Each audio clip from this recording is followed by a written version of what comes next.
le podcast. Bienvenue dans Signe. Je m'appelle Sylvie et il y a quelques années, ma vie a pris un virage que je n'aurais jamais imaginé.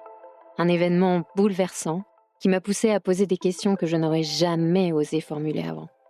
Vous savez, ces grandes questions que l'on repousse toujours un peu parce qu'elles nous paraissent trop vastes, trop floues ou peut-être trop effrayantes.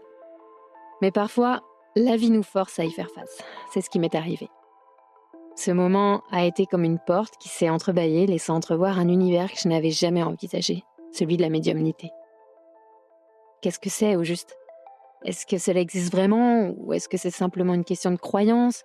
Et surtout, pourquoi ce sujet intrigue-t-il autant ? Fascine-t-il certains ? Fait-il peur à d'autres ?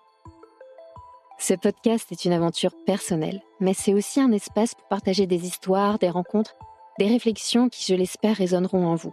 Ici, pas de certitude imposée, juste une invitation à écouter, à ressentir et à questionner avec bienveillance. Parce que l'on y croit ou non, que l'on comprenne tout ou pas du tout, il y a une chose qui nous relie tous, l'envie de mieux comprendre ce qui se joue autour de nous, en nous et peut-être au-delà. Alors installez-vous confortablement, ouvrez votre esprit et laissez-vous porter. Le voyage commence maintenant.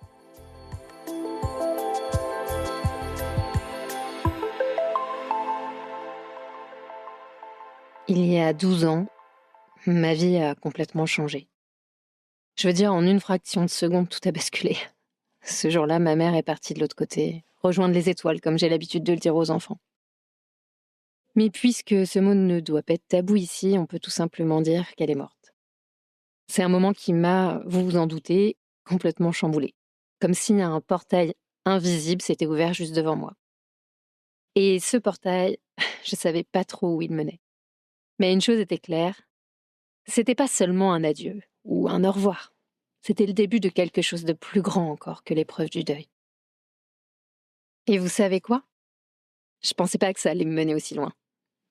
Mais perdre ma mère, ça a été comme un électrochoc. J'ai commencé à me poser des questions que je m'étais jamais posées avant. Mais genre vraiment jamais. Quand je pensais à la mort, je voyais que des monstres, des fantômes, des vampires, et j'en passe. Mais là, j'ai commencé à me dire, qu'est-ce qu'il y a après ? Est-ce que c'est vraiment la fin ? Et si c'était pas la fin ? Comment le savoir ? Si vous êtes là aujourd'hui, c'est peut-être que vous vous êtes déjà posé ces questions aussi. Ou peut-être que vous êtes juste curieux. En fait, peu importe. Vous êtes là et je vous embarque avec moi.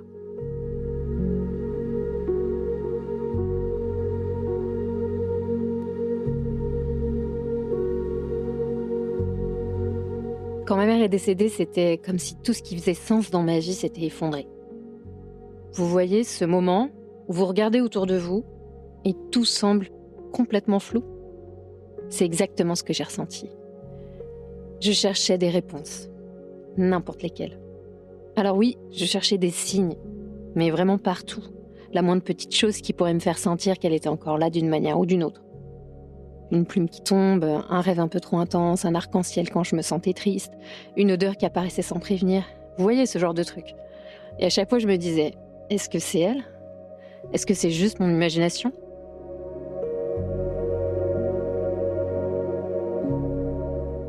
Moi, je te connais depuis qu'on a 6 ans, depuis l'entrée en CP. On n'a pas fait que d'être en CP ensemble, on a fait toutes les classes ensemble jusqu'à l'entrée en fac, jusqu'à devenir très jeune maman, toi comme moi.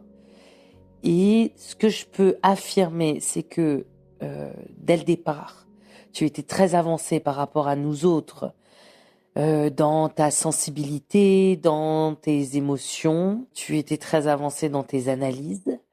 Tu savais cerner le monde. En tout cas, tu avais envie de cerner le monde et tout ce qui s'y passe de façon plus avancée que nous.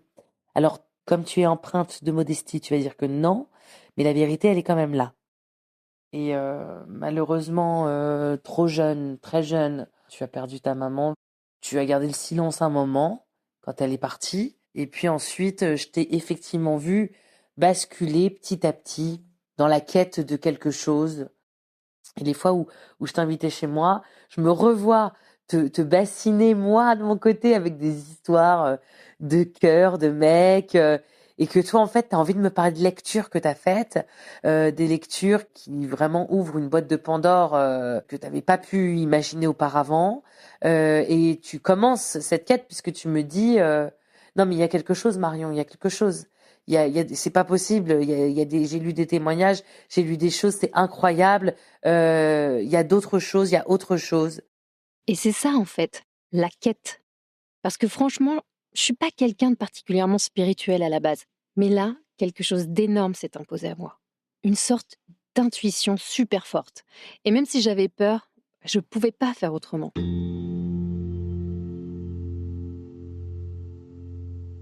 C'est là que la médiumnité est entrée dans ma vie.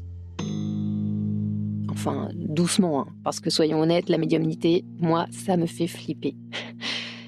Moi, je voyais ça comme tout le monde, des voyantes avec des boules de cristal, des charlatans, des trucs un peu flippants. Bref, pas exactement ma zone de confort. Mais j'ai commencé à lire sur le sujet, à beaucoup lire, sur les expériences de mort imminente avec le passionnant psychiatre Raymond Moody, ou encore à travers des livres de Stéphane Alix, journaliste de formation que vous connaissez sûrement. Ou alors, si vous ne le connaissez pas, je vous invite vraiment à creuser le sujet. Toujours des gens avec un background soit scientifique, soit très pragmatique, qui ont été comme happés par une autre réalité. Et je pouvais pas m'empêcher d'être curieuse, encore plus envers les médiums du coup. Ces gens qui disent ressentir des présences, voir des choses qu'on ne voit pas, entendre des messages. En fait, c'est quoi leur secret ? C'est quoi le but de tout ça, si c'est pas des charlatans uniquement là par appât du gain ? On est en droit de se poser la question.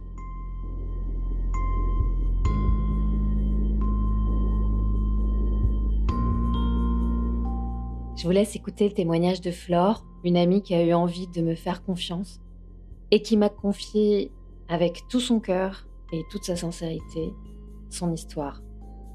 C'est un extrait de son récit que vous retrouverez plus tard dans le podcast.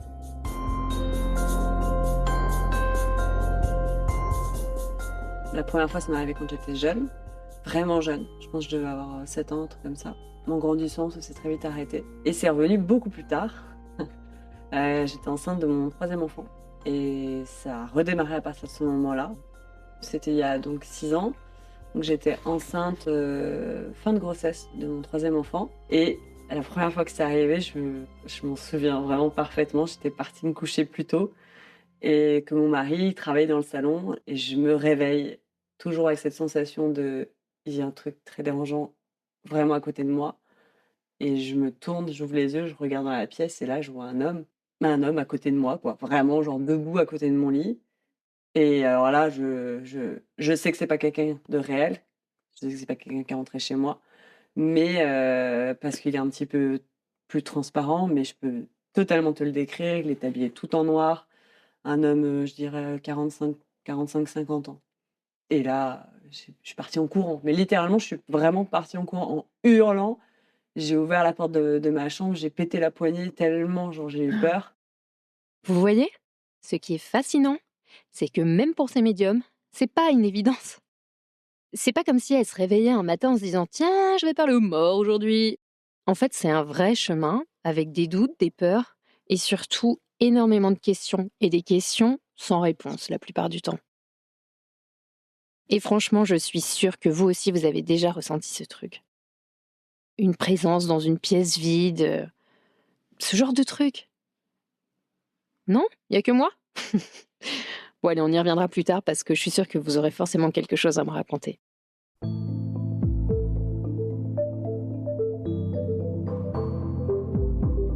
Ce qui a été le plus dur pour moi, c'était de m'autoriser à y croire.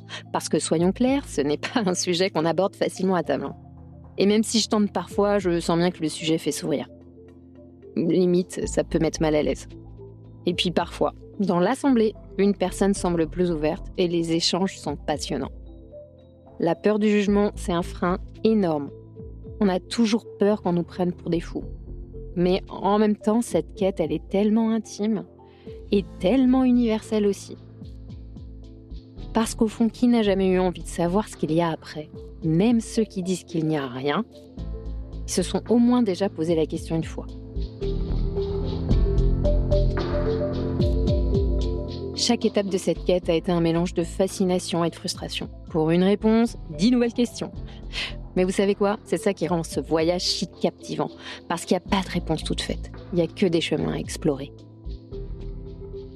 Parfois, il faut accepter de ne pas tout comprendre. Et c'est ok. C'est même beau en fait, je crois.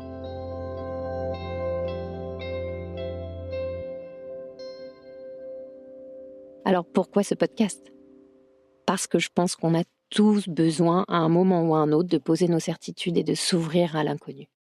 Dans cette série, vous allez découvrir des témoignages de femmes incroyables, des médiums discrètes, loin des projecteurs et des clichés. Vous allez m'entendre parler de mes propres doutes, de mes propres galères, mais aussi des moments où j'ai eu l'impression d'entrevoir quelque chose d'irrationnel. Mais ne vous inquiétez pas, on va pas sombrer non plus dans le mystique total. Loin de moi cette idée, promis.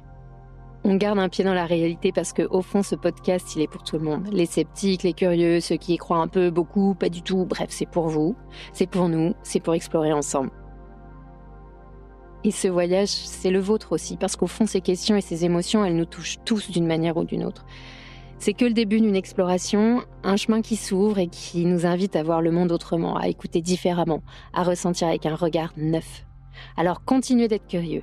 Continuez d'observer. Peut-être que vous aussi, vous commencerez à remarquer ces petits détails, ces coïncidences qui prennent un tout autre sens quand on s'y attarde. Et surtout, gardez l'esprit ouvert, parce que les plus belles réponses, elles arrivent souvent quand on s'y attend le moins. À bientôt. Et d'ici là, prenez soin de vous.